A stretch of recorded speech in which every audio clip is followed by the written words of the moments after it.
আল্লাহ রাব্বুল আলামিন বলেন, গোলামেরা শোনো, কাল হাসরের ময়দানে আমি তোমাদের আমল নামা দেখব। সলিমুদ্দিন কলিমুদ্দিনের আমল নামা, আব্দুল্লাহ বাড়ির আমল নামা আমি এভাবে দেখব। আমল নামার ভিতরে শত শত আমল থাকতে পারে, হাজার হাজার আমল থাকতে পারে। শত শত আমলগুলোর ভিতরে আমি আল্লাহ রাব্বুল আলামিন খুঁজে দেখব দুটি আমল তোমার আমল নামার ভিতরে আছে কিনা। নামাজ, রোজা, হজ, যাকাত, দান, সাদাকাত, প্রতিবেশীর সেবা, পিতা মাতার হক, আত্মীয়তার হক, মসজিদ, মাদ্রাসা, তাফসীর মাহফিল সহ হাজার হাজার আমল তোমার আমল নামার ভিতরে থাকতে পারে। আমি আল্লাহ রাব্বুল আলামিন হাজার হাজার আমলগুলোর ভিতরে আমি জেনে নেওয়ার চেষ্টা করব, খুঁজে নেবার চেষ্টা করব শত শত আমলের ভিতরে ও গোলাম রে জিহাদের আমল আছে কিনা। পৃথিবীর জমিনে জিহাদ করেছিলে কিনা, দিন প্রতিষ্ঠার আন্দোলন করেছিলে কিনা, আমি আল্লাহ রাব্বুল আলামিন অবশ্যই জেনে নেব। যাদের আমল নামার ভিতরে এই জিহাদের আমল থাকবে, ধৈর্যের আমল থাকবে, আমি আল্লাহর ঘোষণা, বিনা হিসাবে তারা জান্নাতে চলে যাবে। জিহাদ এক নম্বর আমল হচ্ছে জিহাদ। দুটি আমল থাকতেই হবে। এক নম্বর আমল জিহাদ। জিহাদ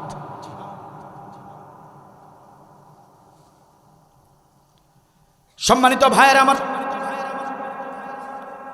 আপনাদের মনে প্রশ্ন হতে পারে, হুজুর কোরআনুল কারীমে হাজার হাজার আলোচনা থাকতে, অসংখ্য আমল থাকতে আপনি জিহাদ সম্পর্কে আলোচনা কেন শুরু করলেন? কারণটা কি? কত ধরনের আমল তো কোরআনুল কারীমে এসেছে, আপনি বেছে বেছে ফেনী জেলায় জিহাদের আলোচনা কেন নিয়ে আসলেন? ও আমার প্রিয় ভাইয়েরা, মনোযোগ দিয়ে শোনেন।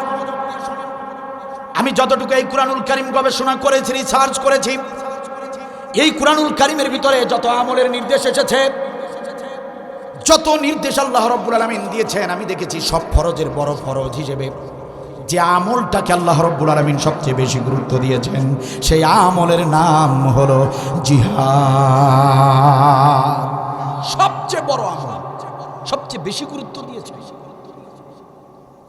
এই কোরআনুল কারীম রিসার্চ করে আমি দেখেছি, প্রিয় ভাইয়েরা আমার, এই কোরআনুল কারীমের ভিতরে নামাজের কথা এসেছে 82 বার, রোজার কথা এসেছে 14 বার। এই কোরআনুল কারীমের ভিতরে হজ্জের নির্দেশ মাত্র 1 বার, যাকাতের নির্দেশ এসেছে মাত্র 34 বার। আমি আবারও বলছি, মুখস্থ করে নেন প্রিয় ভাইয়েরা, এই কোরআনুল কারীমের ভিতরে নামাজের নির্দেশ 82 বার, রোজার নির্দেশ 14 বার, হজ্জের নির্দেশ মাত্র 1 বার, যাকাতের নির্দেশ এসেছে 34 বার। সেই কোরআনের ভিতরেই প্রিয় ভাইয়েরা আমার, সেই কোরআনের ভিতরেই পরোক্ষ এবং প্রত্যক্ষভাবে জিহাদের নির্দেশ এসেছে 917 বার। 917 বার। 917 বারের ফরজ জিহাদ। এই কোরআনুল কারীমের আয়াতে আয়াতে জিহাদ, পরতে পরতে জিহাদ, পাতায় পাতায় জিহাদ, পৃষ্ঠায় পৃষ্ঠায় জিহাদ। বারবার আল্লাহ রাব্বুল আলামিন জিহাদের নির্দেশ দিয়েছেন। জিহাদ, জিহাদ, ও গোলামরা জিহাদ করো, জিহাদ করো, দিন কায়েমের লক্ষ্যে আল্লাহর পথে জিহাদ করো। একটি জবান খুলে দিয়ে বলেন তো দেখি, নির্দেশটা কার? 917 বার। 917 বার হুকুম এসেছে জিহাদ করো। সম্মানিত ভাইরা আমার, আপনারা নামাজি মানুষ, 82 বারের ফরজ হুকুম নামাজ আদায় করতে গিয়া নামাজকে কত সুন্দর গুরুত্ব দিয়েছেন প্রিয় ভাইরা আমার। ওই যে মুয়াজ্জিন যখন মসজিদে আজান দেয়, হাইয়া আলাস সালাহ, এসো এসো নামাজের দিকে এসো, ওই আজানটা শোনার সঙ্গে সঙ্গে আপনি যত ব্যস্তই থাকুন না কেন, আপনার হাতে যত কাজ থাকুক না কেন, সমস্ত কাজগুলো ফেলে দিয়ে, সমস্ত ব্যস্ততা উপেক্ষা করে আপনি দৌড়ে ছুটে যান মসজিদের দিকে। ওযুটা করে জামাতের সঙ্গে নামাজে দাঁড়িয়ে যান। নামাজে আপনি দাঁড়িয়ে যান, রুকুর সময় রুকু করেন, সাজদার সময় সাজদা করেন। ইমাম সাহেব যদি ভুল করে সেটাও আপনি সহ্য করেন না, পিছন থেকে লোকমা দেন। নামাজ যদি ভুল হয়ে যায়, প্রয়োজনে আপনি আবার নতুন করে নামাজ পড়ে নেন। এত সুন্দর গুরুত্ব দিলেন, এত সুন্দর গুরুত্ব দিয়েছেন যে আমল, সেই আমলটা হলো নামাজের আমল। 82 বারের নির্দেশ আলহামদুলিল্লাহ গুরুত্ব দিয়েছেন। অবশ্যই এটা গুরুত্বপূর্ণ আমল, অবশ্যই এটা মুমিনের একটি অন্যতম বৈশিষ্ট্য। সবই ঠিক আছে প্রিয় ভাইয়েরা আমার, বছরের একটা মাস মাহে রমজান রোজা রাখতে হবে। আল্লাহ রাব্বুল আলামিনের পক্ষ থেকে ফরজ নির্দেশ। মাত্র 14 বার রোজার কথা এসেছে, সিয়ামের কথা কুরআনুল কারীমে এসেছে।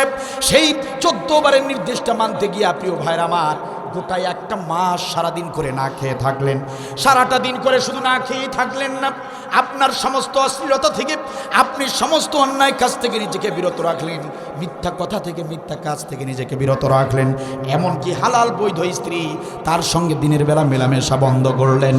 এই 14 বারের হুকুম মানতে গিয়া, 14 বারের ফরজটা মানতে গিয়া আপনি ওই রোজা পালন করতে গিয়া কতটা কষ্ট করলেন, এতটা গুরুত্ব দিয়েছেন। আলহামদুলিল্লাহ। অবশ্যই মাহে রমজানের রোজা গুরুত্বপূর্ণ একটি আমল, অবশ্যই এটা মুমিনদের অন্যতম একটি বৈশিষ্ট্য, ঠিক কিনা বলেন? একটা বারের নির্দেশ হজব্রত পালন করলেন, একবারের নির্দেশ, মাত্র একবারের নির্দেশ। সেই হজব্রত পালন করতে গিয়া হালাল উপার্জিত 7 লক্ষ টাকা খরচ করে মক্কায় গেলেন, মদিনায় গেলেন, এত কষ্ট করে উপার্জিত টাকা খরচ করে আপনি হজব্রত পালন করলেন, এতটা গুরুত্ব দিলেন আপনি হজের আমলকে। আলহামদুলিল্লাহ, সেটাও ভালো কথা, কারণ হজ একটা গুরুত্বপূর্ণ ইবাদত। হজ করেছেন, ভালো কথা, এটা মুমিনের একটি অন্যতম বৈশিষ্ট্য। 34 বারের নির্দেশ যাকাত আদায় করা। আপনি প্রতি রমজান মাসেই নিজের সহায় সম্পত্তির হিসাব কষে যাকাতের টাকার অঙ্কটা বিতরণ করেন। আলহামদুলিল্লাহ, এটাও ভালো, এটাও একটা গুরুত্বপূর্ণ ইবাদত। প্রিয় ভাইয়ের আমার, একান্ত আপনজনেরা ভালো করে মনোযোগ দিয়ে চেষ্টা করেন বোঝার। আপনি 82 বারের নামাজকে গুরুত্ব দিলেন, 14 বারের রোজাকে গুরুত্ব দিলেন, আপনি একবারের নির্দেশ হজকে গুরুত্ব দিলেন, আপনি 34 বারের নির্দেশ যাকাতকে গুরুত্ব দিলেন, অথচ সেই কোরআনের ভিতরেই 917 বারের নির্দেশ, জিহাদ করো, দিন কায়েমের আন্দোলন করো। আপনি সেই 917 বারের ফরজ হুকুমটাকে অবহেলা করলেন, আপনি সেই 917 বারের ফরজ, সেই জিহাদটাকে অস্বীকার করলেন, নিজেও আমল করলেন না। যারা জিহাদের আমল করলো তাদেরকে আপনার পছন্দ হলো না, যারা জিহাদের আমল করলো, যারা জিহাদের মিছিল দিল, যারা দিন কায়েমের দল করলো, তাদের বিরুদ্ধে আপনি ষড়যন্ত্র করলেন, তাদের বিরুদ্ধে আপনি মিথ্যা মামলা দায়ের করলেন। তারা বাড়িতে আসলে আপনি থানায় ফোন দিয়ে, জালিম সরকারের সময়ে থানায় ফোন দিয়ে বললেন, থানায় বসে কি করেন, তাড়াতাড়ি আসেন, আপনার আসামি বাড়িতে এসে পড়েছে। এভাবে ফোন দিয়ে জিহাদের সৈনিকদেরকে জেলের ভিতরে ঢুকায় দিলেন, জিহাদের সৈনিকদেরকে ফাঁসিতে ঝুলিয়ে দেবার জন্য মিথ্যা সাক্ষী দিলেন। আপনি জিহাদের বিরুদ্ধে রাজপথে গিয়ে আন্দোলন করলেন, মিছিল মিটিং করলেন।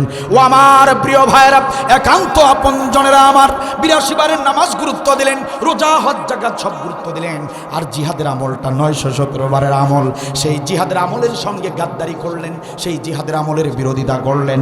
এবার একটু নিজেরাই নিজেদেরকে জিজ্ঞাসা করে দেখেন তো ভাইরা, একটাবার নিজেদের বিবেককে জিজ্ঞাসা করেন, আপনার বিবেককে প্রশ্ন করেন।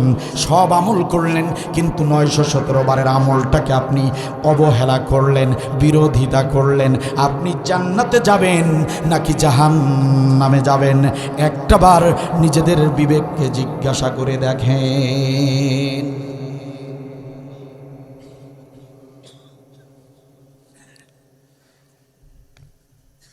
জিজ্ঞেস করছেন? বিবেককে জিজ্ঞেস করছেন? সব করলেন, কিন্তু 917 বারের ফরজটাকে আপনি অবহেলা করলেন, বিরোধিতা করলেন। বিবেক কি বলে? আপনি জান্নাতে যাবেন? বিবেক কি বলে? আপনি কি জান্নাতে যেতে পারবেন?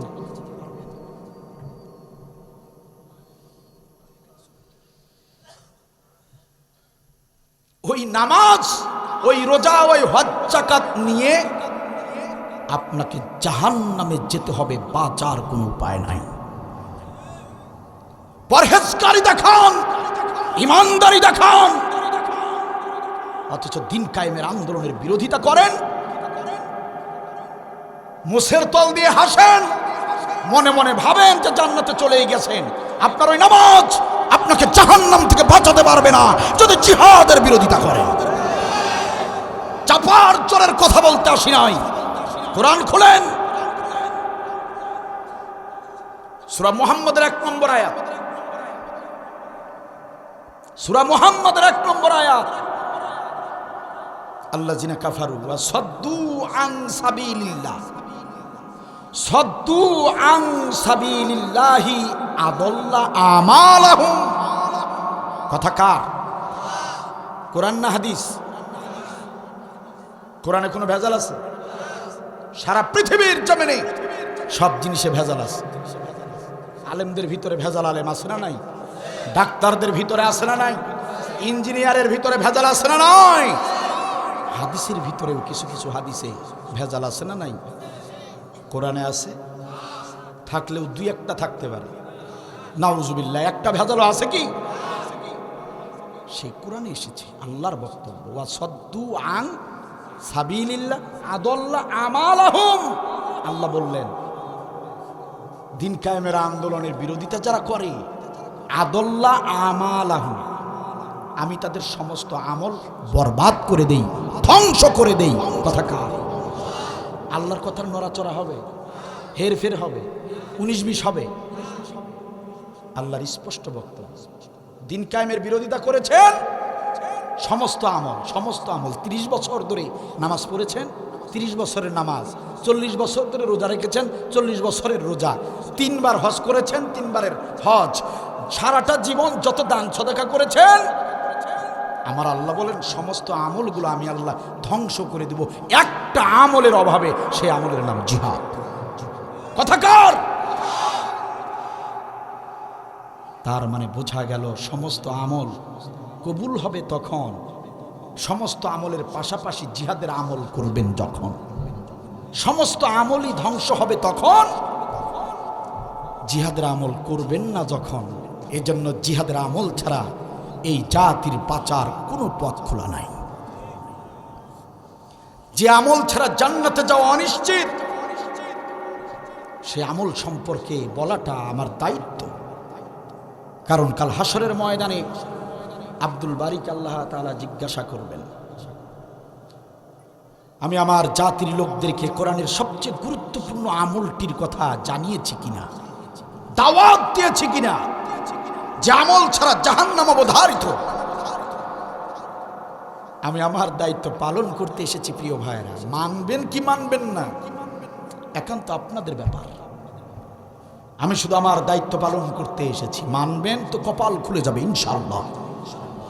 আর যদি বলেন আব্দুল বারী রাজনীতি করতে এসেছিল, যদি বলেন ভোট চাইতে এসেছিল, তাহলে অপেক্ষা করুন, দেখা হবে হাসরের ময়দানে। হয়তোবা আপনারা থাকবেন এক প্ল্যাটফর্মে, আমরা জিহাদের পক্ষের লোকরা থাকবো আরেক প্ল্যাটফর্মে। দেখা হবে, কিন্তু দেখা হবেই হবে ইনশাআল্লাহ। আল্লাহকে বলতে পারবেন না যে আল্লাহ কই জিহাদ সম্পর্কে কোনো আমল তো আমরা পৃথিবীতে শুনি নাই, কোনো আলেম তো বলে নাই, বললে তো করতাম। আল্লাহ বলবে, বান্দারে তোমাদের ফেনীতে আব্দুল বারী গিয়েছিল, ভিডিও ফুটেজ আপনার চোখের সামনে তুলে ধরা হবে। বারবার বলেছিল জিহাদের আমল ছাড়া জাহান্নাম থেকে বাঁচার পথ নাই। মিথ্যা বলেও সেদিন পার পাবেন না। আমি আমার দায়িত্ব পালন করে যাচ্ছি, জিহাদ করতেই হবে। এই জাতির লোকদেরকে কোরআনের কাছে আসতেই হবে, বাঁচার কোনো উপায় নাই। আমার দেশের নামাজিরা, আমাদের দেশের হাজিরা নামাজের বেলা আল্লাহর বিধিবিধান পুঙ্খানুপুঙ্খভাবে পালন করে। হজ করতে গেলে বাড়ি থেকেই ইহরামের কাপড় পরে আল্লাহর বিধান মতো হজ করতে যায়, ঠিক কিনা বলেন? মাহে রমজানে যারা রোজা রাখে, ইফতারের 5 মিনিট আগে, ইফতারের সময় হবার 5 মিনিট আগে আপনাদের মাথায় যদি বন্দুক ঠেকিয়ে বলা হয় মিয়া রোজা ভেঙে ফেলো, 5 মিনিট আগে ইফতার করো, আপনারা ইফতার করবেন? দেখছেন জোর, দেখছেন না? এই দেশের দুর্বল ইমানদার যে সেই রোজাদার ব্যক্তিকেও যদি কালা জাহাঙ্গীরের মতো, পিচ্চি হান্নানের মতো লোকেরা মাথায় যদি পিস্তল ঠেকিয়ে বলে রোজা ভেঙে ফেল, সবচেয়ে দুর্বল মানুষটা সেও বলবে গুলি করে মাথার খুলি উড়া দাও, কিন্তু 1 সেকেন্ড আগে ইফতার করতে রাজি হই, ঠিক কিনা বলে? তার মানে কি বুঝলেন? আমার দেশের লোকেরা রোজার বিধানটাও ভালো বোঝে। নামাজ বুঝলেন, হজ্জের বিধান বুঝলেন, রোজার বিধানটাও ভালো বুঝলেন। আফসোস এই জাতির জন্য, এই এতটুকু বুঝ নামাজে যেরকম বুঝছেন, রোজায় যেমন বুঝছেন, এতটুকু বুঝ যদি এই জিহাদ সম্পর্কে বুঝতেন, এই দেশে কখনো কোশ্চিন কালে হাসিনা সরকারের মতো জালিম এই দেশে ক্ষমতায় আসতে পারতো না। আমার জাতির লোকেরা নামাজ বোঝে, রোজা বোঝে, হজ বোঝে। ছেলে মেয়ে বিয়ে দেবার সময় তখন ইসলাম খোঁজে, ইসলামী বউ খোঁজে, ইসলামের বিধান মতোই ছেলে মেয়েকে বিয়ে দেয়। জানাজার নামাজে গিয়ে আল্লাহর বিধান মতো জানাজার নামাজ আদায় করে, সবগুলোই ঠিকঠাক বোঝে। কিন্তু আমার জাতির ওই নামাজি লোকেরাই, আমার জাতির এই হাজি লোকেরাই, এই যে কপালে কালো দাগ ফেলা এই মুসল্লিরাই নির্বাচনের সময়, সংসদ গঠনের সময়, রাষ্ট্র গঠনের সময় তখন আর আল্লাহর বিধানকে তোয়াক্কা করে না, তখন আল্লাহর রসুলের সুন্নাহকে তোয়াক্কা করে না। আল্লাহর বিধানকে বৃদ্ধাঙ্গুলি দেখিয়ে সমাজের সবচেয়ে বড় লম্পট, সমাজের সবচেয়ে বড় মদারু, সমাজের সবচেয়ে বড় তাসারু, সমাজের সবচেয়ে বড় দুর্নীতিবাজ, সমাজের সবচেয়ে বড় ইসলাম বিরোধী লোকটাকে সাপোর্ট দিয়া এই নামাজিরা হাজিরাই সংসদে পাঠিয়ে দেয়। যে কারণে দেশের কপালে সুখ শান্তি চলে গেছে, আগুন লেগেছে জাতির কপালে। কথা বলে ঠিক কিনা?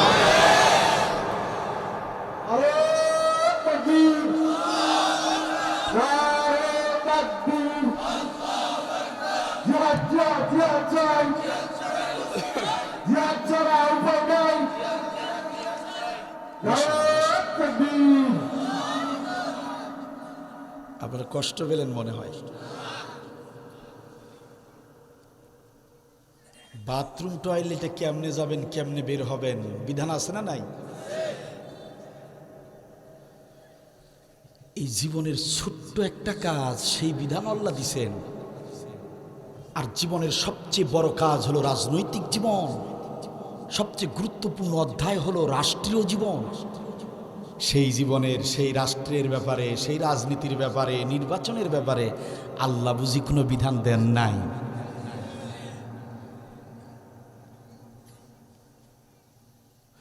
ভুলটা কোথায় এ জাতির? বুঝে নেন ভুলটা কোন জায়গায়। আমাদের মূল জায়গায় ভুল। এজন্য জাতির লোকদেরকে নামাজ, রোজা, হজ, যাকাতের মতো করেই বরং তার চেয়ে বেশি গুরুত্ব দিয়ে জিহাদের আমল করতে হবে। নির্দেশ কার? জিহাদের আমল করুন, দিন কায়েমের চেষ্টা চালান, কপাল খুলে যাবে ইনশাআল্লাহ। কোরআনের কাছে ফিরে আসেন। 16টা বছর জালিম সরকার পিঠের উপর চড়ে চাবুক মেরেছে, মারে নাই? অত্যাচারের চাবুক মেরেছে। এরপরে ওই জাতির লোকেরা যদি শিক্ষা না নেয়, আগের মতোই যদি বারবার আবারও ভুল করে, তাহলে মনে রাখবেন যে জালিম গিয়েছে তার চেয়ে 100 গুণ বড় জালিম আল্লাহ এই জাতির কপালে চাপিয়ে দিতে পারে। মিলিয়ে নেবেন, কথাগুলো মিলিয়ে নেবেন, ইনশাআল্লাহ মিলে যাবে। এই জাতির লোকদেরকে কোরআনের কাছে আসতে হবে। সুন্দর একটি সমাজ বিনির্মাণে এই জাতির লোকদেরকে গুরুত্বপূর্ণ ভূমিকা রাখতে হবে নিজের জায়গা থেকে। সম্মানিত ভাইয়েরা আমার,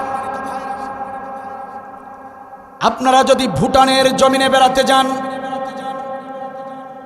তাহলে দেখতে পারবেন ভুটানের চারপাশে শুধু পাহাড় আর পাহাড়।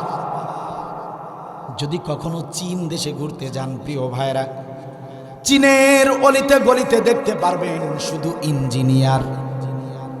আর যদি ব্রাজিলের জমিনে ঘুরতে যান, ব্রাজিলের অলিতে গলিতে দেখতে পারবেন শুধু ফুটবলার। দুঃখজনক হলেও সত্য, আমার বাংলাদেশের অলিতে গলিতে ঘুরতে যান, দেখতে পারবেন শুধু চোর আর বাটপার। এই চোর বাটপারের বাংলাদেশটাকে যদি একটি আদর্শ রাষ্ট্রে পরিণত করতে চান প্রিয় ভাইয়েরা, এই চোর বাটপার, দুর্নীতিবাজ, সুদখোর, ঘুষখোরদের, ইসলাম বিরোধীর এই বাংলাদেশটাকে যদি একটি ইনসাফ ভিত্তিক রাষ্ট্রে পরিণত করতে চান, আর কোনো পথ খোলা নাই। একটা বার কোরআনের সরকার খুবই দরকার। আল্লাহ রাব্বুল আলামিন বলেন, কিতাবুন আনজালনাহু ইলাইকা লিতুখরিজান লিতুখরিজান নাসা মিনাজ যুলুমাতি ইলান নূর। আল্লাহ রাব্বুল আলামিন বলেন, গোলামেরা, এই কুরআনুল কারীম তোমাদের প্রতি আমি এমনিতেই নাজিল করি নাই, রং তামাশা করার জন্য নাজিল করি নাই রে গোলাম। এই কুরআনুল কারীম তোমাদের প্রতি আমি নাজিল করেছি এই কারণে, এই কুরআনুল কারীম তোমাদেরকে সমাজের শত জাহিলিয়ার অন্ধকার থেকে, দুর্নীতি সুদঘুষ সমস্ত খারাপি থেকে এই কুরআনুল কারীম তোমাদেরকে আলোর পথ দেখাতে পারবে।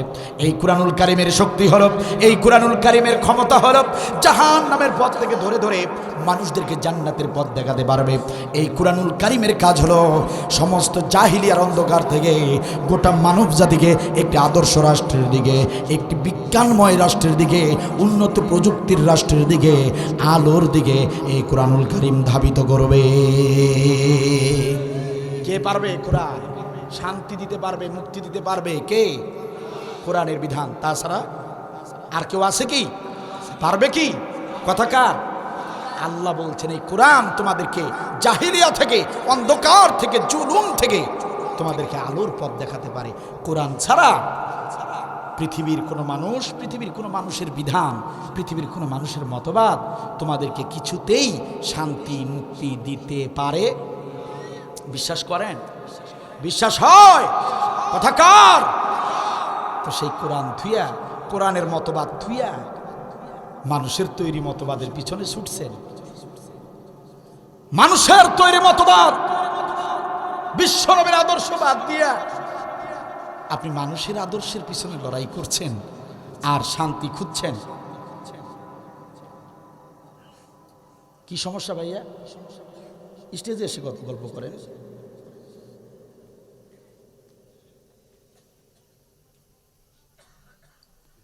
কোরআনের বিধান আর রাসূলের আদর্শ ছাড়া কোন কালে, কোন দেশে, কোন জাতি শান্তি পেতে পারে না। কথাকার? আপনি মুসলমানের সন্তান হয়ে আপনি রাজপথে মিছিল দিচ্ছেন, আমরা সবাই মুজিব সেনা, ভয় করি না বুলেট বোমা। মুজিব সেনা? মুজিব সেনা?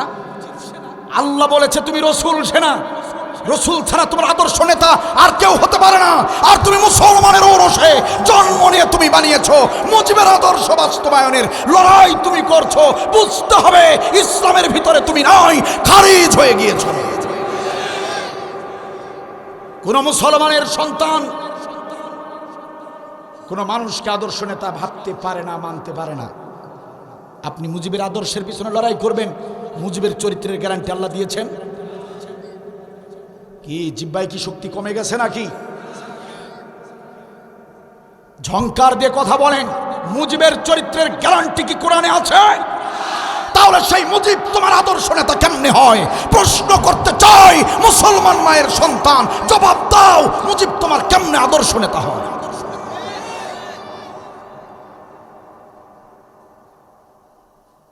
কোন ব্যক্তি যদি বলে যে সাইদি তার নেতা, সাইদি তার আদর্শ, হতে পারে না। আল্লাহর কাছে এটা গ্রহণযোগ্য নয়। কারণ আমাদের আদর্শ সাইদি নয়, আমাদের আদর্শ রাসূলুল্লাহ সাল্লাল্লাহু। তাহলে তোমরা মুসলমান যারা মিছিল দিচ্ছ, যারা রাজনীতির প্ল্যাটফর্মে দাঁড়িয়ে কেউ বলছো আমরা সবাই মুজিব সেনা, আবার কেউ বলছো আমরা সবাই জিয়ার সেনা, বুঝতে হবে ভুলের ভিতরে আছো প্রিয় ভাই। কষ্ট দেবার জন্য আমি আসি নাই, আঘাত দেবার জন্য আসি নাই, শুধু কোরআনের বক্তব্য স্বতন্ত্রভাবে পেশ করার জন্য এসেছি। মনে কষ্ট নেবেন না, সংশোধন হয়ে যান। কোনো মানুষ আপনার আদর্শ হতে পারে না, এই একটা ভুলের কারণে জাহান্নাম অবধারিত হয়ে যাবে। আমার নেতা, তোমার নেতা বিশ্বনবী মুস্তাফা, নারে তাকবীর। মাশাআল্লাহ, জাযাকাল্লাহু খায়র। বিশ্বাস করেন প্রিয় ভাইরা, কোনো সাধারণ মানুষ আমাদের নেতা হতে পারে না। আমাদের আদর্শ রসুল ছাড়া আর কেউ হতে। বলবেন যে হুজুর চাপাবাজি করতে আসছেন, দলের পক্ষে, কোনো দলের পক্ষে দালালি করতে আসছেন নাকি? না ভাইয়া, আমি কোনো দলের পক্ষে দালালি করতে আসি নাই, কোনো দলের বিপক্ষে আক্রমণাত্মক বক্তব্য দিতেও আসি নাই। কোরআন বলছে, কোরআন বলছে ওয়া মাইয়াবতাগি গায়রাল ইসলামি দীনান ফালাইয়ুকবালা মিন। কথা কার? আমি এখনো হাদিস থেকে কথা শুরু করি নাই, কোরআন থেকেই বলছি। এখনো গ্রহণযোগ্য হবে? তা যান, বাসায় যান, ওয়াজ শুনবেন আর বাড়িতে গিয়ে ঘুমাবেন না। বাসায় গিয়ে অ্যান্ড্রয়েড ফোন চালু করেন, ডাটা অন করেন, গুগলে সার্চ দেন। আপনি যে দল করছেন, যে দলের কর্মী আপনি জামাত করেন না বিএনপি করেন না আওয়ামী লীগ করেন, সেটা আমি জানি না। যান, প্রত্যেক ব্যক্তি বাড়িতে গিয়ে নিজের অ্যান্ড্রয়েড ফোনে ডাটা অন করে গুগলে সার্চ দিয়ে দেখেন তো আপনি যে দল করেন ওই দলের গঠনতন্ত্রটা পড়েন। সার্চ দিলেই চলে আসবে গঠনতন্ত্র। পরে দেখেন তো যে ওই মতবাদটা আল্লাহর মতবাদ না মানুষের মতবাদ। যদি আল্লাহর হয়, যদি রসুলের দল হয়, গঠনতন্ত্র যদি রসুলের হয়, ওই দল করেন, ওই দল আপনাকে জান্নাত নিয়ে যাবে। কোরআনে অসংখ্যবার এসেছে আয়াত। আর যদি পড়ে বুঝলেন যে না, কোরআন বিরোধী, কোরআনের সঙ্গে সাংঘর্ষিক, ইসলামের সঙ্গে সাংঘর্ষিক বিষয় গঠনতন্ত্রে আছে, তাহলে আপনি যদি জান্নাতের প্রত্যাশী হয়ে থাকেন, আজ রাতে ঘুমানোর আগেই তওবা করা আপনার উপর ওয়াজিব। মানুষের তৈরি করা দলকে তালাক দিয়ে ঘুমাতে হবে, তা না হলে আজ রাতেই যদি আপনার মৃত্যু হয়ে যায়, আপনার মৃত্যুটা হবে কুফরি মৃত্যু। কথা আমার নয়, আওয়াজ দিয়ে বলেন কথা কার?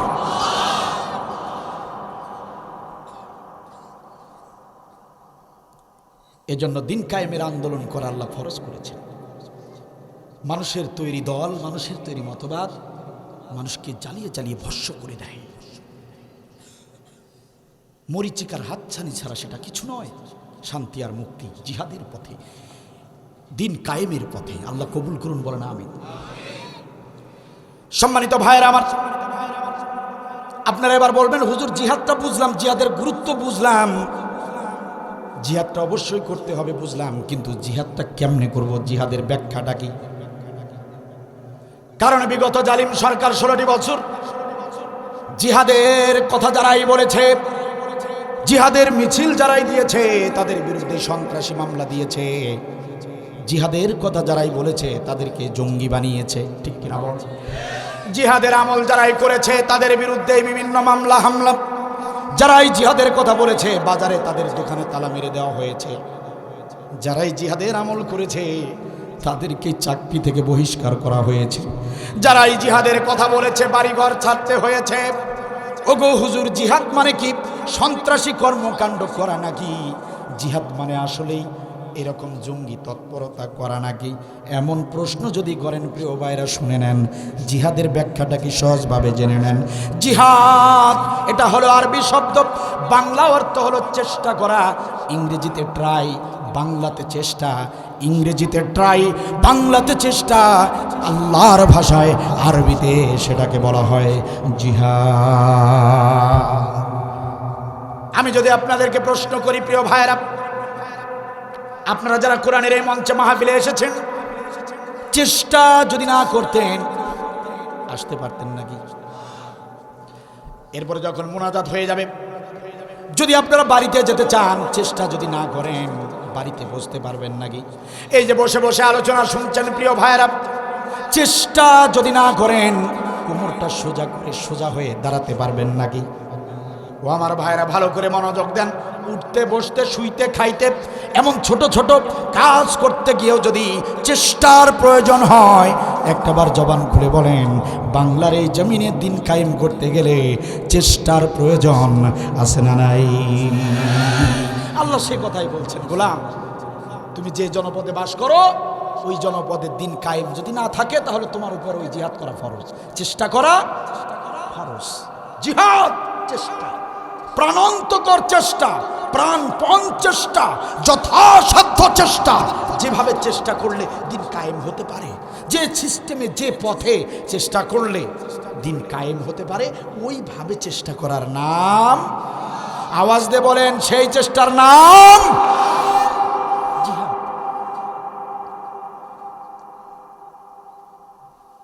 সেই জিহাদের আমল করার কারণে জেল হতে পারে, ফাঁসি হতে পারে, পরীক্ষার পর পরীক্ষা হতে পারে, বাড়িঘর ছাড়া লাগতে পারে। আমার আল্লাহ বলে দিয়েছেন, ওয়ালানাবলুয়ান্নাকুম বিশাইইম মিনাল খাউফ ওয়াল জু, আল্লাহ বলেছেন ভয় দ্বারা ক্ষুধা দ্বারা পরীক্ষা হবে গোলাম।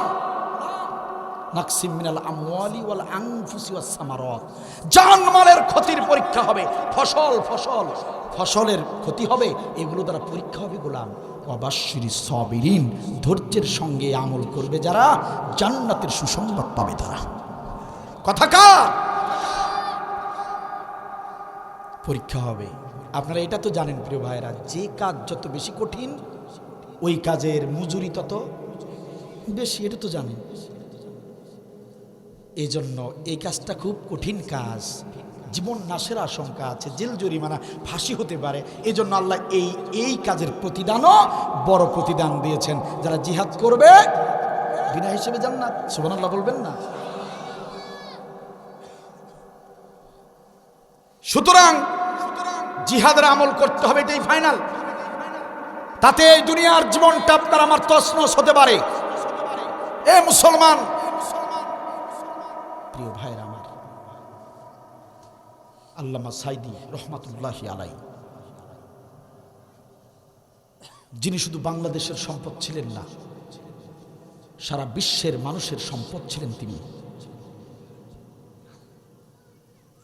আপনাকে আমাকে কয়জন চেনে? আপনার আমার জন্য কয়জন দোয়া করে পৃথিবীর?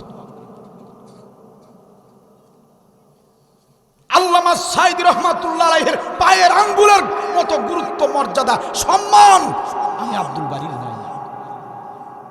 আল্লামা সাইদি রহমাতুল্লাহি আলাইহি তিনি যদি এই একটা কাজের কারণে, এই জিহাদের পথে থাকার কারণে 13টি বছর জেলের ভিতরে আবদ্ধ থাকতে পারেন, এই জিহাদের আমল করার কারণে তাকে ইনজেকশন পুশ করে হত্যা করা হয়েছে, তিনি যদি জীবন দিতে পারেন, আমার মতো আব্দুল বারী লক্ষ হাজার বার জিহাদের পথে মরলে কি এমন আসে যায়?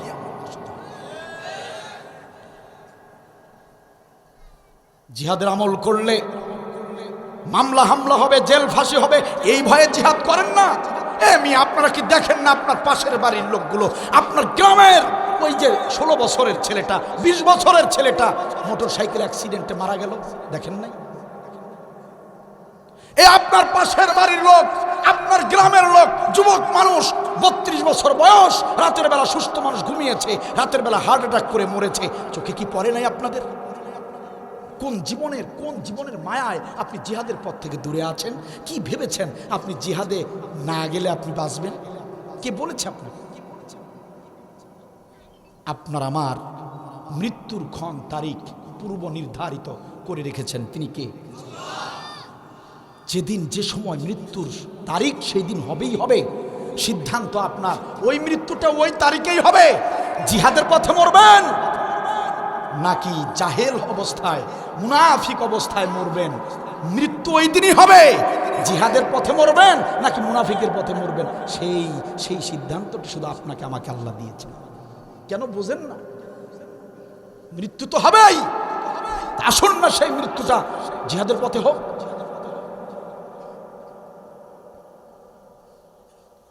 আল্লামা সাইদি রহমাতুল্লাহ আলাইহিকে ভারতের ইশারায় হত্যা করা হলো, খুব ঠান্ডা মাথায় হত্যা করা হলো। কারণ ভারতের সবচেয়ে বড় দুশমন ছিল গোটা এই পৃথিবীর জমিনে, একজন সবচেয়ে বড় শত্রু ছিল আল্লামা সাইদি রহমাতুল্লাহ আলাইহি।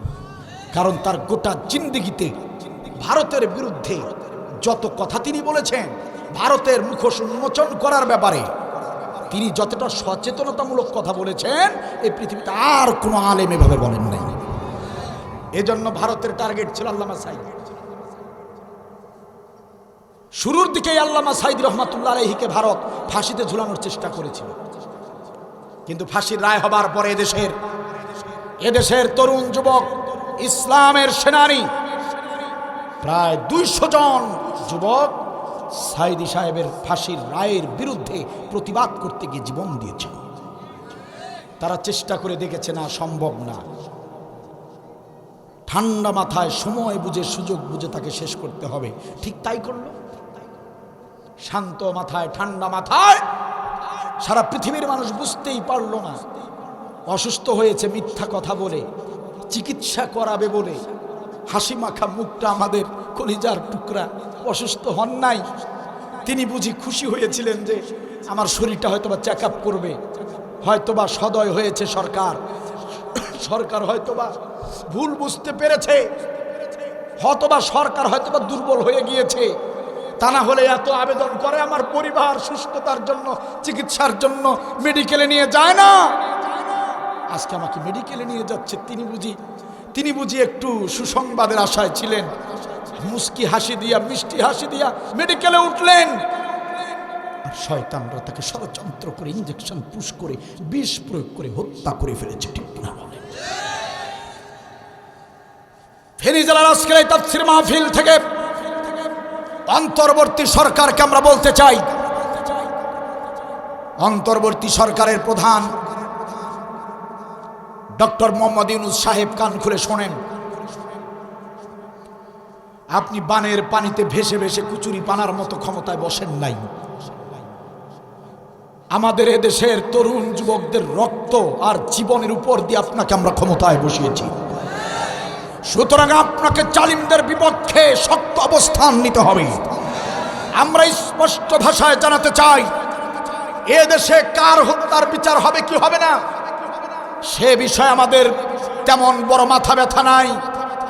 কিন্তু ভালো করে জেনে রাখুন, এই 92 মুসলমানের জমিনে আমাদের কলিজার টুকরা আল্লামা সাঈদী হত্যার বিচার হতেই হবে। এই বিচার না হলে বাংলার জমিন আস্ত থাকবে না।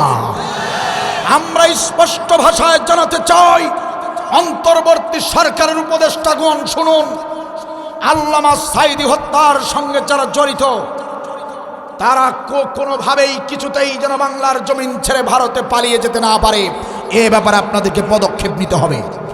আল্লামা সাঈদী হত্যার সঙ্গে জড়িত ব্যারিস্টার সুমন, ওই কুলাঙ্গার যেন জামিনে মুক্তি না পায়, এ ব্যাপারে আপনাকে সোচ্চার থাকতে হবে।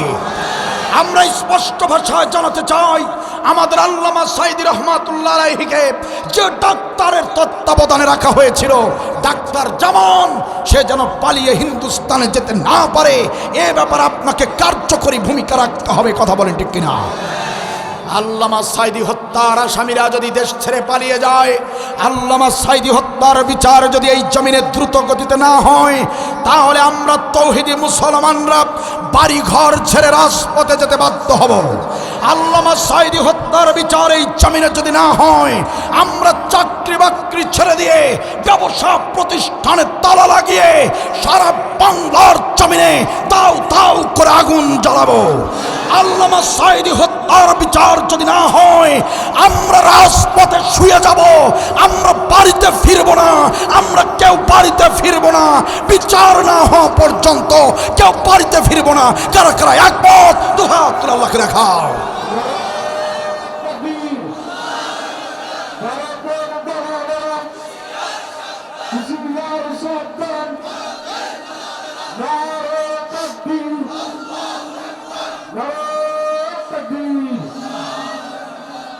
মাশাআল্লাহ, জাযাকাল্লাহু খায়র। অন্যায়ের প্রতিবাদ করবেন, অন্যায় কমে যাবে। অন্যায় সহ্য করবেন, অন্যায় বেড়ে যাবে। আপনি নিজে অন্যায়কারীর মতোই হাসরের ময়দানে অপরাধী হয়ে যাবেন। এদেশে কোনো বৈষম্য আমরা রাখবো না, রাজি আছেন? এদেশে কোনো ধরনের অন্যায় আমরা সহ্য করব না, রাজি আছেন? ছাত্রদের মতো প্রয়োজন আমরাও জীবন দেব, রাজি আছেন? সোচ্চার থাকেন, সুযোগ আসলে কাজে লাগাতে হবে। ওরা ছাত্র মেরে চেয়েছিল থাকতে ক্ষমতায়, ওরা আলেম মেরে চেয়েছিল থাকতে ক্ষমতায়, থাকিতে পারে নাই। আলেমরা পালায় না, জালেম পালায়। আলেমরা পালায় না, জালেম পালায়। ঠিক কিনা বলেন? আমার দেশের জনগণ 5 আগস্টে হয়ে গেল জালিমের পতন। আমার দেশের জনগণ 5 আগস্টে হয়ে গেল জালিমের পতন। ওরা ছাত্র মেরে চেয়েছিল থাকতে ক্ষমতায়, ওরা আলেম মেরে চেয়েছিল থাকতে ক্ষমতায়, থাকিতে পারে নাই। আলেমরা পালায় না, জালেম পালায়। আলেমরা তো পালায় না, জালেম পালায়। ঠিক কিনা বল? সময় ছিল ৪৫ মিনিট, গণভবন না ছাড়িলে হইতো রে ফিনিশ। কথা বলে না? সময় মাত্র ৪৫ মিনিট, গণভবন না ছাড়িলে হইতো রে ফিনিশ। ইঁদুরের গর্ত নাই, পালাবে কোথায়? সাইদি হুজুর বলছিলেন না? সাইদি হুজুর বলছিলেন না সময় আসবে এমন ইঁদুরের গর্ত খুঁজে পাবা না? বলছিলেন ইঁদুরের গর্ত নাই, পালাবে কোথায়? তাই দিল্লি চইলা যায়। আলেমরা পালায় না, জালেম পালায়। আলেমরা তো পালায় না, জালেম পালায়। ঠিক কিনা বলেন? উনি দেশে থাকতেও কথা দিয়ে কথা রাখেন নাই, উনি হিন্দুস্তানে যাবার পরেও কথা দিয়ে কথা রাখলেন না। মানে ওই যে আমাগো পুতুলের মা, চেনেন নাই? আমাগো পুতুলের মা আগের স্বভাবে এখনো আছে। ক্ষমতায় থাকতেও যেরকম কথার সঙ্গে কাজের মিল নাই, উনি যে ভারতে গেল, ওখানে গিয়েও যে একটা মেসেজ দিল, ওই যে চট করে ঢুকবে বলছিল না, দেখছেন আসছে ঢুকছে, দেখেন কিরকম লোক। দেখেন ওখানে যাবার পরেও একটা কথা দিল, যে কথাটা রাখলো না। আমরা অপেক্ষায় ছিলাম, আপনারা অপেক্ষায় নাই? আপনাদের ফেনীতে তো আশেপাশে বর্ডার নাই? আছে, হ্যাঁ বর্ডার আছে। বর্ডারের পাশেই উনি থাকেন, কাঁটাতারের আশেপাশেই উনি আছেন। উনি যে কোনো মুহূর্তে ঢুকবেন বাংলাদেশে। কত দূর এখান থেকে বর্ডার? অল্প। তাহলে একটু ওনার সাথে আমরা একটু কথা বলে দিই, একটা মেসেজ দেন। পুতুলের মা শোনেন, চট করে আসতে চেয়েছেন, আসেন নাই। আমরা খুবই মর্মাহত হয়েছি। তবে ভালো করে শুনেন, আপনি আসবেন কি আসবেন না জানি না, আমরা শুধু সময়ের অপেক্ষায় আছি। দেশটাকে একটু সাজিয়ে গুছিয়ে একটি আদর্শ রাষ্ট্র তৈরি করি, তারপর একদিন আমরা ঠিকই চট করে আপনাকে ওই হিন্দুস্তান থেকে বাংলার জমিনে আনবো ইনশাআল্লাহ। পুতুলের মা শোনেন, আপনি যেভাবে অন্যায় বিচার করেছেন এদেশের আলেমদের ব্যাপারে, আমরা আপনার প্রতি কোনো অন্যায় করব না। আপনাকে আমরা সুবিচারের মাধ্যমে ফাঁসি দিব ইনশাআল্লাহ। মিথ্যা সাক্ষী দিয়ে আপনাকে ফাঁসি দেওয়া হবে না। আপনাকে আমরা চাক্ষুষ প্রমাণের মাধ্যমে আপনাকে এই বাংলার জমিনে আমরা ফাঁসিতে ঝুলাবো ইনশাআল্লাহ। আপনাকে জেলখানার ভিতরে আবদ্ধ জায়গায় ফাঁসিতে ঝুলানো হবে না। আপনাকে সংসদ ভবনের সামনে প্রকাশ্য দিবালোকে আপনাকে আমরা ফাঁসিতে ঝুলাবো। সারা বিশ্বের মানুষ আপনার ফাঁসির দৃশ্য দেখবে ইনশাআল্লাহ। পুতুলের মা কান খুলে শোনেন, এদেশের ন্যায়ের পক্ষে যারাই কথা বলেছিল, আপনার বিরুদ্ধে যারাই রুখে দাঁড়িয়েছিল, আপনি তাদেরকেই পাকিস্তানের দালাল বলেছেন। এজন্য আমরা সিদ্ধান্ত নিয়েছি, আপনাকে এদেশের দড়িতে ফাঁসিতে ঝুলাবো না। আপনাকে পাকিস্তান থেকে দড়ি কিনে এনে পাকিস্তানের দড়িতে ফাঁসিতে ঝুলাবো। কারা কারা একমত? দুহাত আল্লাহকে দেখা।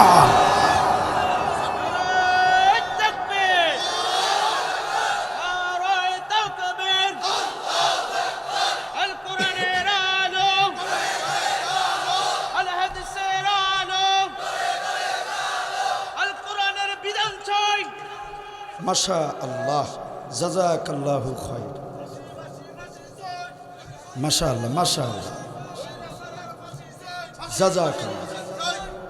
সম্মানিত ভাইয়েরা আমার, সুতরাং দিন কায়েমের চেষ্টা করুন। আফগানিস্তানের নাম শুনছেন আপনারা? প্রায় 46 বছর ধরে সেখানে বোম্পিং করে দেশটাকে চুরমার করে দিয়েছিল বিধর্মীরা।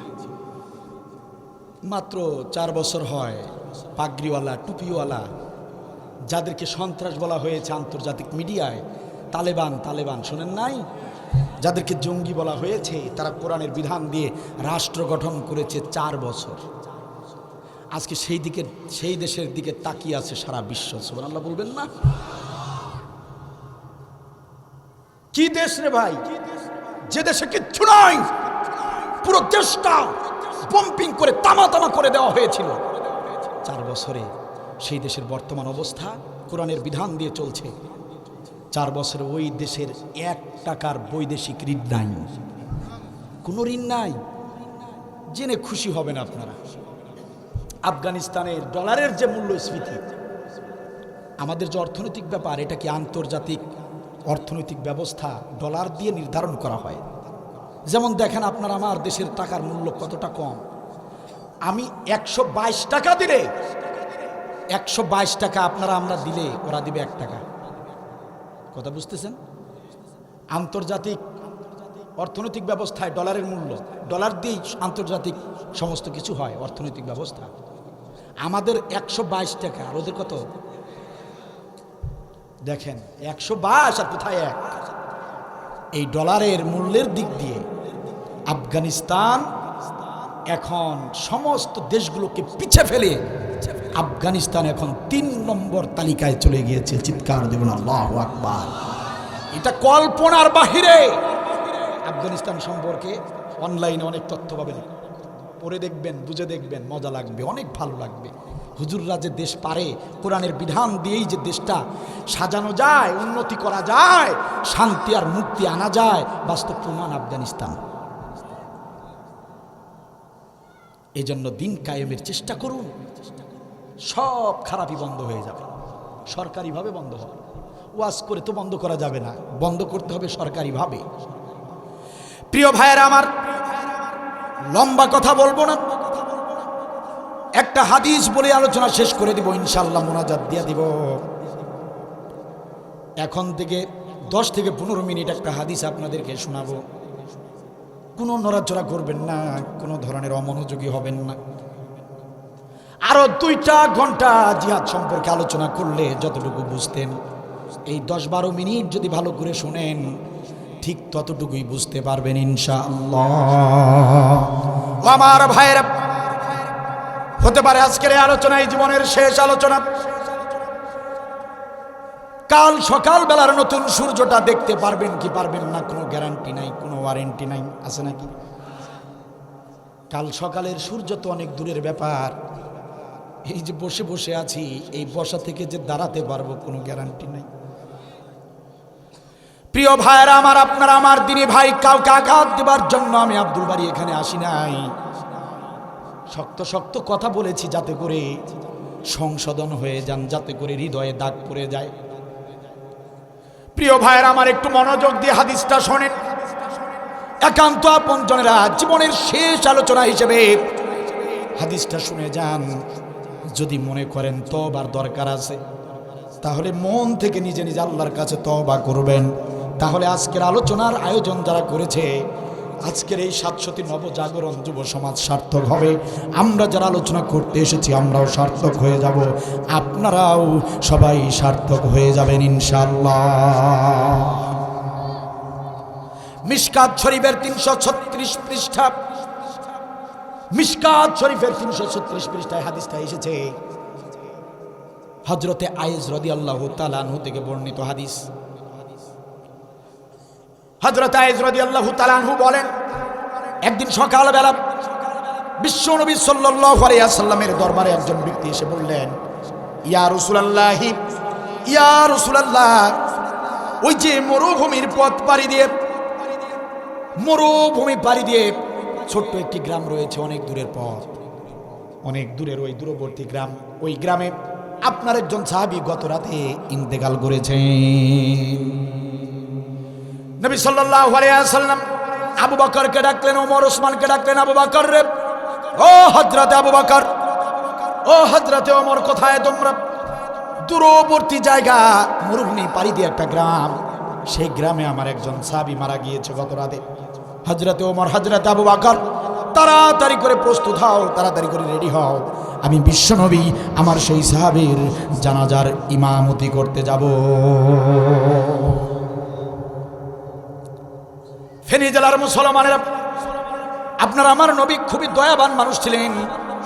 কোন মুসলমান মারা গেলে তিনি ইমামতি করার চেষ্টা করতেন, কারণ নবী জানতেন কোন নবী, কোন মুসলমান যদি মারা যায় আর সেই মুসলমানের জানাজার ইমামতি নবী যদি নিজে করেন, তাহলে নবীর মর্যাদার দিকে তাকিয়ে আল্লাহ তাআলা ওই মৃত ব্যক্তির গুনাহগুলো মাফ করে দিতে পারেন।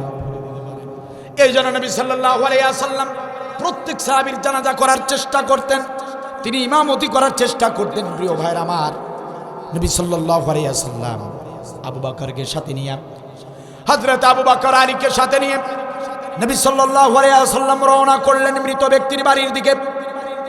লম্বা পথ, মরুভূমির পথ, অনেক দূর পথ হেঁটে হেঁটে তিনি ওই গ্রামে পৌঁছে গেলেন, মৃত ব্যক্তির গ্রামে। ওই গ্রামে পৌঁছতেই এক সাহাবীর সঙ্গে নবীর দেখা হয়ে গেল। একজন সাহাবী নবীকে সালাম দিয়ে বললেন, ইয়া রাসূলুল্লাহ, ইয়া হাবিবাল্লাহ, হঠাৎ করে আপনি আমাদের গ্রামে এসেছেন, কারণটা কি? যদি আগাম খবর দিতেন, যদি আমরা জানতে পারতাম, আপনাকে রিসিভ করে আনতাম, সম্বর্ধনা দিতাম। নবীজি, হঠাৎ করে আপনি কেন এসেছেন? নবী বললেন, সাহাবীরে, তুমি কি জানো না তোমার এই গ্রামে আমার একজন সাহাবী মারা গিয়েছে গত রাতে? ও আমার সাহাবী, তুমি বুঝি শোনো নাই? তোমার এই গ্রামে একজন সাহাবী মারা গিয়েছে গত রাতে, আমি সেই সাহাবীর জানাজা নামাজ পড়াতে এসেছি। সাহাবী বললেন, ইয়া রাসূলুল্লাহ, ইয়া হাবিবাল্লাহ, কার জানাজা আপনি পড়াতে এসেছেন? আপনি যে সাহাবীর জানাজা পড়াতে এসেছেন, সেই সাহাবীর বাড়ি আর আমার বাড়ি একসঙ্গে লাগানো, আমার নিকটতম প্রতিবেশী মারা গিয়েছে, আপনি তার জানাজা পড়াতে এসেছেন। নবীজি, আপনি তো জানেন না, আপনি না জেনে এসেছেন। ইয়া রাসূলুল্লাহ, ইয়া হাবিবাল্লাহ, আপনি যে সাহাবীর জানাজা পড়াতে এসেছেন, ওই সাহাবী জীবনে কোনো ভালো আমল করে নাই। আপনার হাতে হাত রেখে কালেমা পড়েছে ঠিক, ইসলাম গ্রহণ করেছিল ঠিক, কিন্তু জীবনে নামাজ পড়ে নাই, রোজা, হজ, জাকাত, দান, সাদাকা, পিতামাতার সেবা, প্রতিবেশীর হক আদায়, আত্মীয়তার হক আদায়, কোনো ধরনের কোনো ভালো আমল সে জীবনে করে নাই। ইয়া রাসূলুল্লাহ, ইয়া হাবিবাল্লাহ, কার জানাজা আপনি পড়াতে এসেছেন? কার জানাজা আপনি পড়াতে এসেছেন? আপনি যার জানাজা পড়াতে এসেছেন, ওই ব্যক্তি বিনা হিসাবে জাহান্নামে চলে যাবে।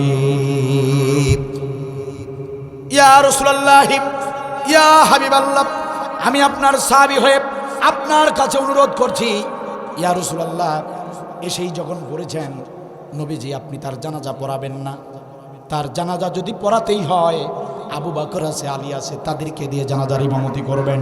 আপনি জান্নাতি নবী হয়ে একজন জাহান্নামী ব্যক্তির জানাজার ইমামতি করবেন না। কথা কি বোঝা যায়?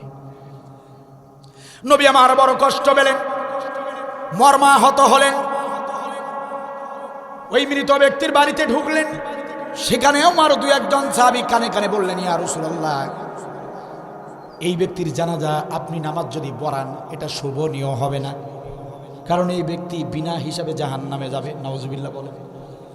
পুরো এলাকার লোকেরা মনে করছে জাহান্নামে যাবে, সবাই বলছে বিনা হিসাবে জাহান্নামে যাবে। নবী বড় কষ্ট পেলেন, আহারে সাহাবী, কেন তুমি বেঁচে থাকতে ভালো আমল করলে না? নবীর মনটা ভীষণ খারাপ। সবাই বলছে লোকটা ভালো ছিল না, কোনো ভালো আমল করে নাই। নবী কিছুক্ষণের মধ্যেই দেখলেন এলাকার মুসলমানরা চলে এসেছে জানাজা নামাজ পড়বার জন্য। বেশ কিছু সাহাবীরা একত্র হয়েছে, ওই গ্রামের বেশ কিছু সাহাবীরা জমা হয়ে গিয়েছে জানাজা পড়বার জন্য। নবী যখন দেখলেন বেশ কিছু সাহাবী এসে পড়েছে, নবী সাল্লাল্লাহু আলাইহি ওয়াসাল্লাম সাহাবীদেরকে ডাকলেন, ডেকে বললেন, ও আমার সাহাবীরা, তোমাদের বাড়ি এই গ্রামে, এই এলাকায়, তোমরা এই ব্যক্তির জানাজা পড়তে এসেছো, আমি তোমাদের সঙ্গে কিছু গুরুত্বপূর্ণ কথা বলতে চাই, মনোযোগ দিয়ে শোনো। সাহাবীরা বললেন, ইয়া রাসূলুল্লাহ, ইয়া হাবিবাল্লাহ, বলেন আপনি কি বলতে চান, আমরা মনোযোগ দিয়ে শুনবো। নবী সাল্লাল্লাহু আলাইহি ওয়াসাল্লাম বললেন, ও আমার সাহাবীরা শোনো, এই যে লাশ হয়ে খাটিয়ার উপরে শুয়ে আছে যে ব্যক্তিটা, এই ব্যক্তি আমার হাতে হাত রেখে কালেমা পড়ে ইসলাম গ্রহণ করেছিল। আমি নবী, আমি যখনই তার মৃত্যুর সংবাদটা শুনেছি, আমি আর দেরি করি নাই, বিলম্ব করি নাই, আমি দ্রুত গতিতে ছুটে এসেছি তার জানাজার ইমামতি করব বলে। কিন্তু আমি এখানে আসার পরে কয়েকজনের মুখে শুনেছি আমার এই সাহাবী নাকি জীবনে ভালো কোনো আমল করে নাই, জীবনে নামাজ রোজা হজ জাকাত কোনো আমল করে নাই। আমি এখানে এসে শুনেছি অনেকেই বলেছে আমার সাহাবী নাকি জাহান্নামে চলে যাবে। ও আমার প্রিয় সাহাবীরা, আমার, আমি তোমাদের কাছে জানতে চাই, তোমাদের ভিতরে এমন একজন ব্যক্তি এখানে নাই কি? এমন একজন ব্যক্তি এখানে আসো নাকি? এমন কোন একজন ব্যক্তি বলতে পারবা নাকি আমার এই মৃত সাহাবী তার জীবদ্দশায় একটা ভালো আমল করেছে, একটা ভালো কাজ করেছে, একটা নেক আমল করেছে? এমন সাক্ষী তোমাদের ভিতরে কেউ দিতে পারবে নাকি? কে আছো এমন বলো? একজন ব্যক্তি বলো দেখি, একটা ভালো কাজের সাক্ষী শুধু দিবা। নবীর এই কথা শুনে সমস্ত সাহাবীরা চুপ হয়ে গেলেন, নীরব নিস্তব্ধ হয়ে গেলেন, কারো মুখে কোনো ভাষা নাই, কোনো কথা নাই।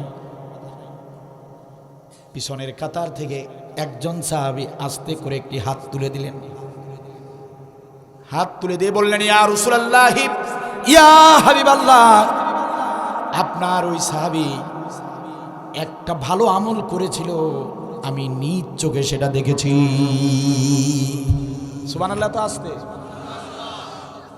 নবী বললেন, সাহাবীরা দেরি করো না, ও সাহাবী আমার, দেরি করো না। কি এমন আমল তুমি দেখেছো? আমার এই মৃত সাহাবী তার জীবদ্দশায় কি এমন ভালো কাজ করেছিল? তাড়াতাড়ি করে তুমি আমাকে বলো। সাহাবী বললেন, ইয়া রাসূলুল্লাহ, ইয়া হাবিবাল্লাহ, এই তো অল্প কিছুদিন আগের ঘটনা, আপনার নির্দেশে আমরা মুজাহিদ বাহিনী জিহাদের ময়দানে গিয়েছিলাম। আপনি নবীর নির্দেশে আমরা মুজাহিদরা জিহাদের ময়দানে গিয়েছিলাম, কাফের বেঈমানদের বিরুদ্ধে লড়াই করেছি, যুদ্ধ করেছি, কাফেরদেরকে কতল করে করে জাহান্নামে পাঠিয়ে দিয়ে কালিমার পতাকা উড্ডীন করে আমরা মুজাহিদ বাহিনী বিজয় অর্জন করে বাড়ির দিকে ফিরতেছি। ইয়া রাসূলুল্লাহ, ইয়া হাবিবাল্লাহ, আমরা মুজাহিদরা বাড়ির দিকে ফিরতেছিলাম, প্রতিমধ্যে রাত হয়ে গেল, অন্ধকার নেমে আসলো। রাত হয়ে যাবার কারণে আমরা প্রতিমধ্যে যাত্রা বিরতি করলাম। রাতের বেলা মুজাহিদরা রাস্তায় থাকতে পারবে না। আপনি নবী আগেই বলে দিয়েছিলেন মুজাহিদরা রাতের বেলা রাস্তায় চলতে পারবে না। আপনি আগেই বলে দিয়েছিলেন মুজাহিদরা যদি রাতের বেলা রাস্তায় যদি থেকে যাও, যদি রাস্তায় যদি রাত হয়ে যায়, তবে তোমরা যাত্রা বিরতি করবা, নির্দিষ্ট একটা নিরাপত্তাজনক একটা ভালো জায়গা নিয়ে তোমরা তাঁবু স্থাপন করবা, এবং সকাল যখন হবে তখন আবার রওনা করবা। কারণ মুজাহিদদের শত্রুতাকে চতুর্দিকে শত্রু বাহিনী, কাফের বাহিনী সুযোগ বুঝে তোমাদের উপরে আক্রমণ চালাতে পারে। ইসলামী আন্দোলনের নেতা কর্মী এখানে যারা আছেন, ও প্রিয় দিনী ভাইয়েরা, আমার কান খুলে শোনেন। জিহাদের আন্দোলন যারা করেন, দিন কায়েমের আন্দোলনে যারা সামিল হয়েছেন, ও আমার মুজাহিদ ভাইয়েরা কান খুলে শোনেন। নবীর এই হাদিসটা সারা জীবন মনে রাখবেন। সাংগঠনিক কাজে যখনই বের হবেন, যখনই কোনো দর্শের বৈঠকেই যান, আর যে কোনো কাজে আপনি যান না কেন, চেষ্টা করবেন দিনের প্রোগ্রাম দিনে করে বাড়িতে ফিরবেন।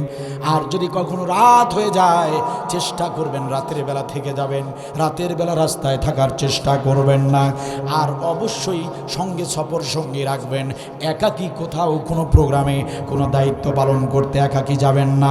নবী বলেছেন মুজাহিদরা শত্রুদেরকে কম চেনে, কিন্তু সমস্ত শত্রুরা মুজাহিদদেরকে ঠিকই ভালো করে চেনে। সুতরাং ইসলামী আন্দোলনের কর্মী ভাইয়েরা আমার, ও প্রিয় ভাইয়েরা আমার, আপনারা অনেকেই জানেন না হয়তো, আমার এদেশের ইসলামী আন্দোলনের অনেক কর্মী, অনেক নেতাদেরকে ট্রাকের তলে, বিভিন্ন গাড়ির তলে ফেলে মেরে ফেলা হয়েছে। এখন পর্যন্ত অনেকে জানে না তাদেরকে হত্যা করা হয়েছে। জাতির লোকেরা জানে তারা সড়ক দুর্ঘটনায় মারা গিয়েছে। এজন্য খুব সতর্ক থাকবেন। নবীর এটা হাদিস, সাহাবী বলছেন, ইয়া রাসূলুল্লাহ, আপনার সেই হাদিসটা মনে পড়ে গেল। আপনি বলেছিলেন মুজাহিদরা রাতের বেলা রাস্তায় থাকতে পারবে না। আমরা সেই সিদ্ধান্ত নিলাম, যাত্রা বিরতি করলাম। আমরা দেখলাম পাশে একটা মরুভূমি, সেই মরুভূমিতে ভালো একটা জায়গা নির্ধারণ করলাম। ভালো একটা জায়গা নির্ধারণ করে আমরা তাঁবু স্থাপন করলাম। আমরা মুজাহিদরা শুয়ে পড়লাম।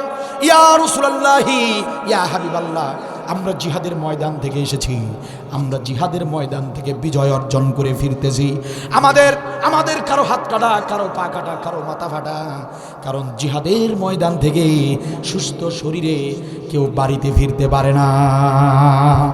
ইয়া রাসূলুল্লাহি, আমরা অসুস্থ মানুষ, আমরা আহত মানুষ। তাবু স্থাপন করে আমরা লাইন ধরে শুয়ে পড়লাম। ফজর হবে যখন, আমরা তখন বাড়ির দিকে রওনা করব, এই সিদ্ধান্ত নিয়ে শুয়ে পড়লাম। ঘুম ঘুম ভাব যখন চলে এসেছে, ঘুমাই যাব এমন সময় ইয়া রাসূলুল্লাহ, হঠাৎ করে আমাদের কানে হিংস্র প্রাণীদের গর্জন শুনতে পেলাম। হিংস্র প্রাণীরা গর্জন দিচ্ছে, বুঝতে আর বাকি রইল না, বুঝার আর বাকি রইল না। আমরা বুঝে গেলাম পাশেই কোনো জঙ্গল আছে, অথবা কোনো পাহাড় আছে, অথবা কোনো পাহাড়ি টিলা রয়েছে, আর সেখানে হিংস্র প্রাণীরা আছে। আর হিংস্র প্রাণীরা যেভাবে গর্জন দিচ্ছে, বুঝতে আর বাকি নাই, খুব দূরে নয়, আমাদের তাঁবুর খুব কাছেই হিংস্র প্রাণীরা চলে এসেছে। ইয়া রাসূলুল্লাহি, ঘটনাটা শোনেন। আমরা মুজাহিদরা বড় বেকায়দায় পড়ে গেলাম, বড় বিপদে পড়ে গেলাম। বাঁচার তো কোনো উপায় নাই, বাঁচার তো আর কোনো উপায় নাই। এই গভীর রাতের বেলা ওই হিংস্র প্রাণীরা যদি তাঁবুর ভিতরে ঢুকে যায়, শরীরের গন্ধ শুকে শুকে যদি তাঁবুর ভিতরে এসে যায়, আমাদেরকে ছিঁড়ে ছিঁড়ে খাবে, আমরা তো বাঁচতে পারবো না, বাঁচার তো কোনো উপায় থাকবে না। ইয়া রাসূলুল্লাহি, ইয়া হাবিবাল্লাহ, আমরা মুজাহিদরা ভীত সন্ত্রস্ত হয়ে গেলাম। আমরা কোনো উপায় না পেয়ে আমরা আল্লাহর দরবারে সবাই মুনাজাত ধরলাম, সবাই আল্লাহর কাছে সাহায্য প্রার্থনা করলাম। রব্বুল আলামিন, আমরা তোমার হাবিবের মুজাহিদ সাহাবী, রব্বুল আলামিন তুমি ভালো করেই জানো, কাফেরদের সঙ্গে যুদ্ধ করেছি, কাফেরদেরকে কতল করে করে কালিমার পতাকা উড্ডীন করে বিজয় অর্জন করে বাড়ির দিকে ফিরতেছি।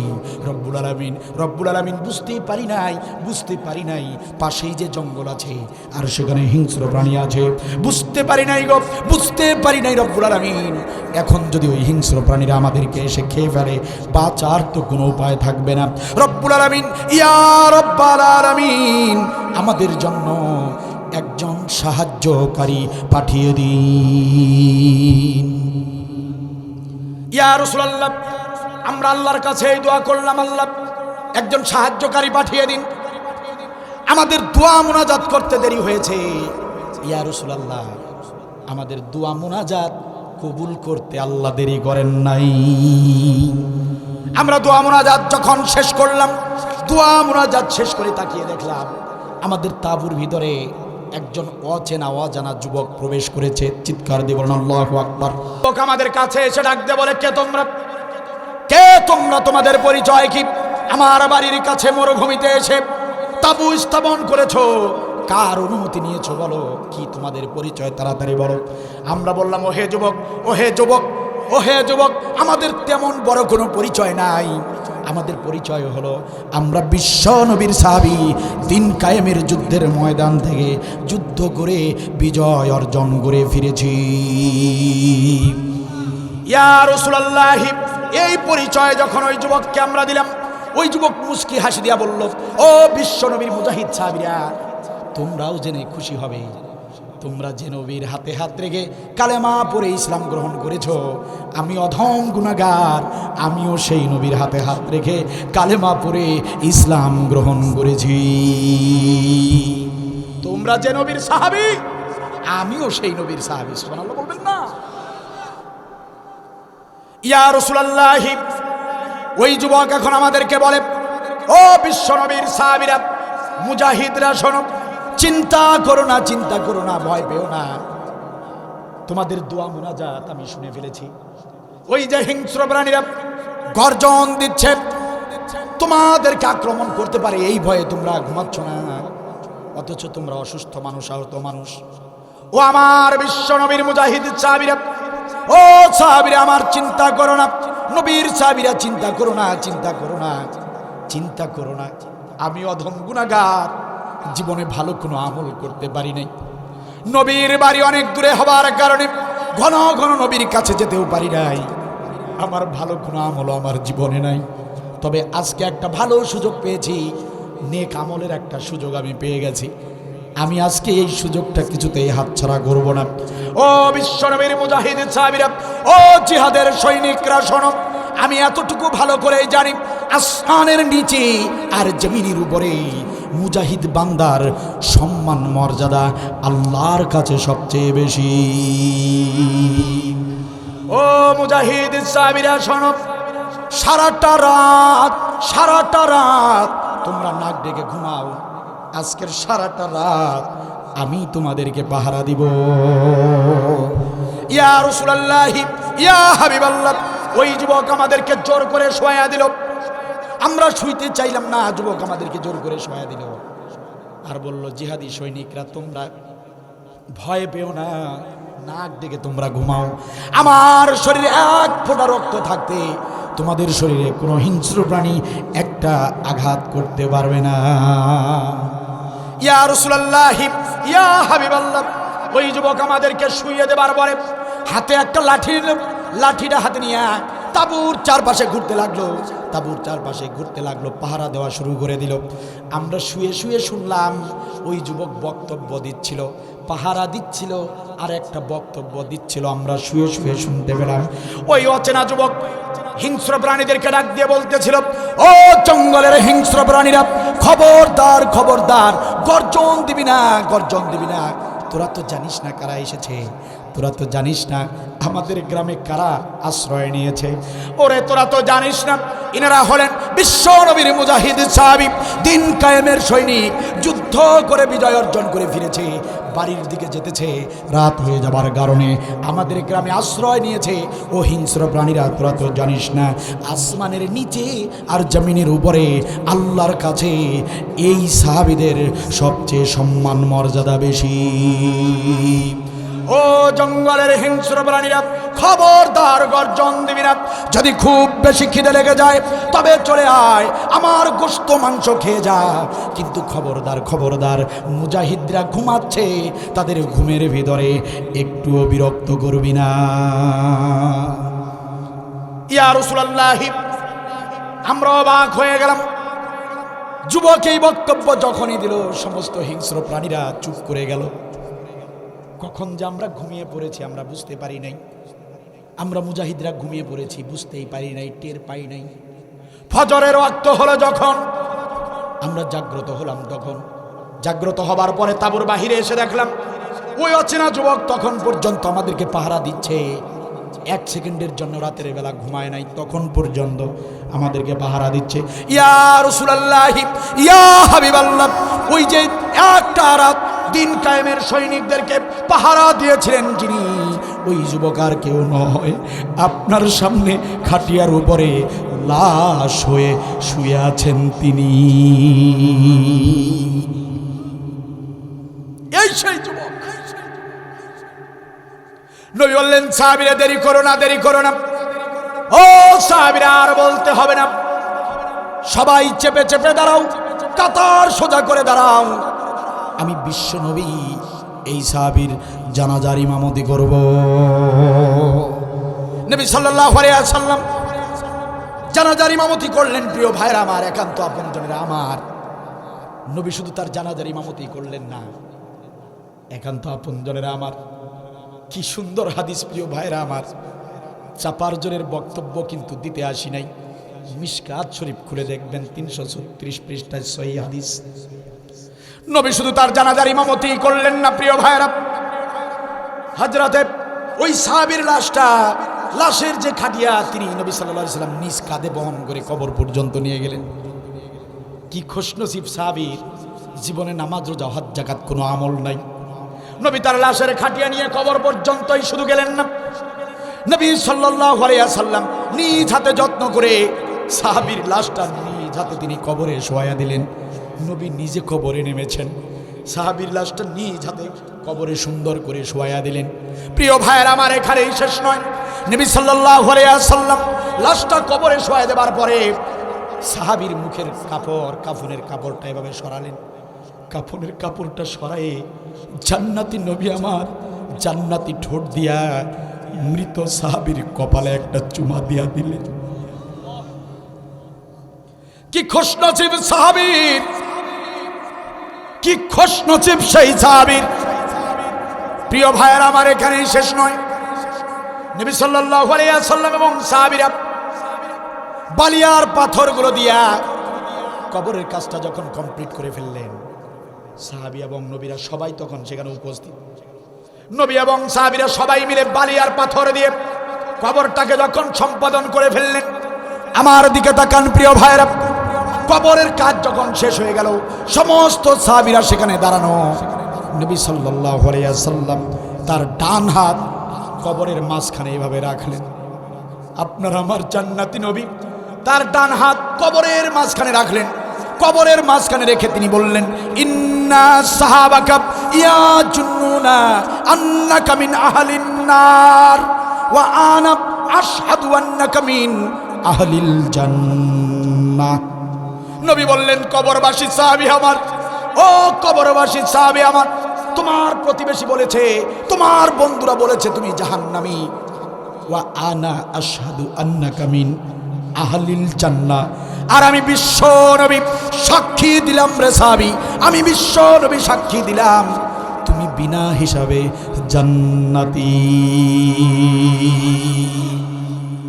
প্রিয় ভাইয়ার আমার, বুঝতে হবে এক রাতের একটি আমল, জীবনের একটি আমল, সেই আমলটা ছিল জিহাদের কাজে সহযোগিতা করা, মুজাহিদদেরকে পাহারা দেয়া। আল্লাহ তাআলার কাছে একটি আমল এতটাই ভালো লেগে গেল, এতটাই পছন্দ হয়েছিল, তার তাম জিন্দগির গুনাহগুলো আল্লাহ মাফ করে দিলেন। শুধু মাফি করলেন না, তাকে বিনা হিসাবে জান্নাতি হিসেবে নবীকে জানিয়ে দিলেন। চিৎকার দিয়ে বলেন সুবহানাল্লাহ।